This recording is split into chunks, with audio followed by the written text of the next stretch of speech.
Alrighty, how's it going guys, and welcome back to another drift tune here on carx Drifting Online. So today, as requested, we are looking at the Warden.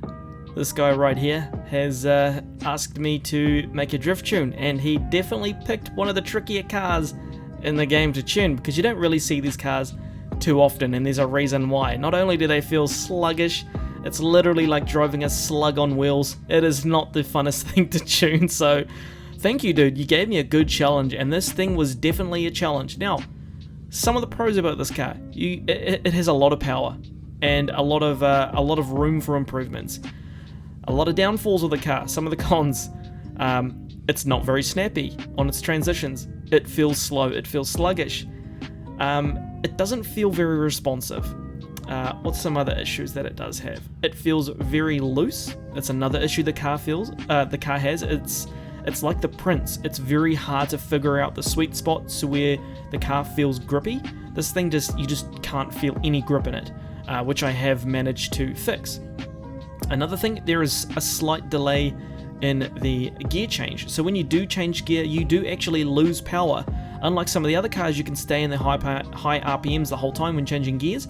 The loss of speed is so minimal you can't even notice. With this, there's a good chunk of speed. You can go from 76 to 75. That makes a huge difference when you're tandeming, so that is a bit of a factor. Also, the limiting in this car is not the best, as you can hear.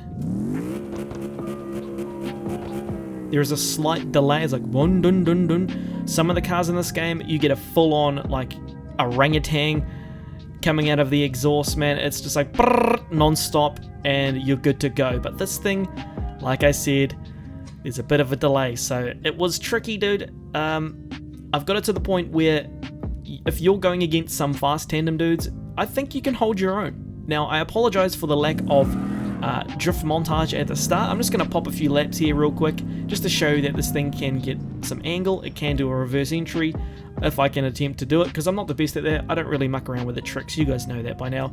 But yeah, the lack of content at the start of the video with the drift montage, I just have not had the time, guys. I do have a real life small business that I do run, and I am extremely busy as it's the busy season right now, so this is kind of on the back burner, but I'm still doing my best at the end of the day, regardless how late it is at the moment. Sometimes I'm pushing videos out for you guys, and it's almost midnight, so I'm busy, and I love being busy.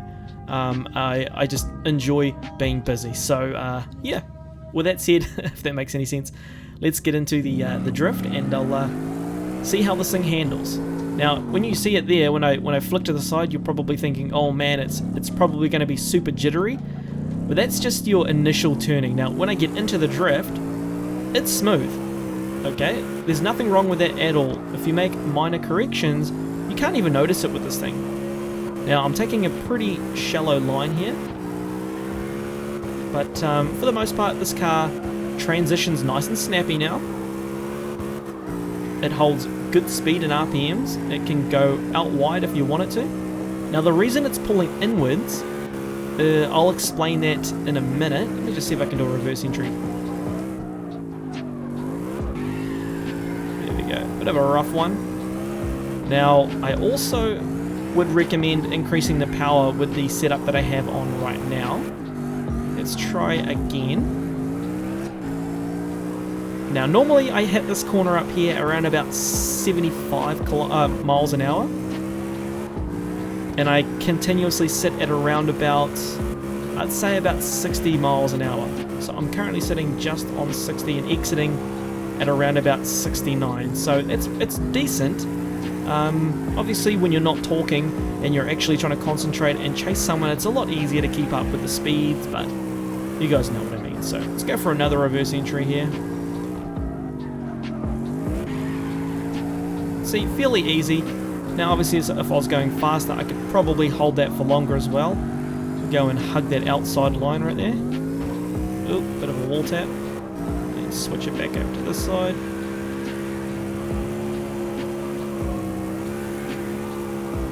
Now, the thing with this car, the way I have it set up, I'm assuming you want it set up for a tandem. So that's how I made it. I made it so it's got a bit of a narrower line. So you will find that the car does pull inwards a little bit, which is an easy fix. Now, if I go ahead and make one very, very simple change right... where are you? If I go right here, and I bring this to pretty much the center, and I go test drive, you will now see that the car will go a lot wider, but you will also sacrifice a lot of speed. So now if I want to go to the corner to corner, I can do so with ease. Let's just straighten up a little bit so I get some speed. So now I can hold full throttle and I can stay nice and wide with no issues at all, just like that. So if you want to do a lazy drift, you can. If you want to do more of an aggressive style drift, you also can do that. So it's pretty good. So let me just show you the tune setup that I have right now. Let me just put that back to what it was, which was right there. Actually, we might go, yeah, we'll stay there. So I'll just show you guys the tune real quick, and then I'll explain a few settings at the end.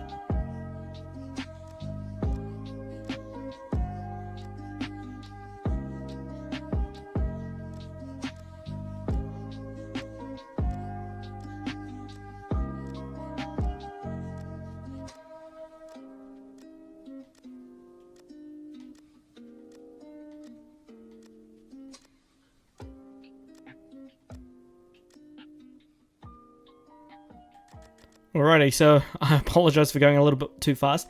I actually noticed a mistake that I did make, which is right here. That should be at 10 and that should be at 8.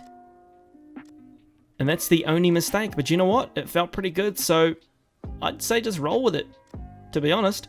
Now with this car, obviously I made it a little bit more stiff with the rebound and all that kind of stuff. Normally I run it a little bit lower, so I ran it a little bit more stiff. I've got way more camber than I would like, so it's not going to be looking the prettiest on the track. So this is the one that you want to adjust if you want to go wider, or you want to have a more narrower corner if your car is very, very fast and it tends to go very, very wide and kind of fling you off the track. Just adjust this, you should be able to solve that problem. Also my caster, because I'm running 95% Ackerman, the car is more likely to spin out when you do have a higher Ackerman, but your speed will be better. So how I counteract that is I just lower the caster. And that seems to be the trick for me when I have a lower caster with a high Ackerman. I can hold lots of angles still, I can have a faster car, but also it does help with not spinning out, which is always good. So normally when you run about a 10, it makes the car really easy to spin out. So, you know, carx purpose wise, I'm having it a little bit lower, just so it's a bit easier for you guys to drift with. And some other changes, I do have the tire pressure, the tire profile higher, just for more grip. You can get more grip if you have the tire profile higher. Also, if you have the rim diameter higher, you can also get more grip, if you guys didn't know that as well. I'm only running 700 horsepower. You can actually run more, and you should actually be at this one here, to be honest. That works best, but I had it at this one here to see if I can get a little bit extra grip. This is kind of how I like it. I like the car to have an almost struggle feeling at all times, so it's you know, it's a little bit more gripped up. That's how I like it. But if you want a bit more power for second and third, I would run probably around 741, and I would make my gear ratios a little bit shorter. But that's probably the only different changes that I've made for this car. Like I said, it was very tricky.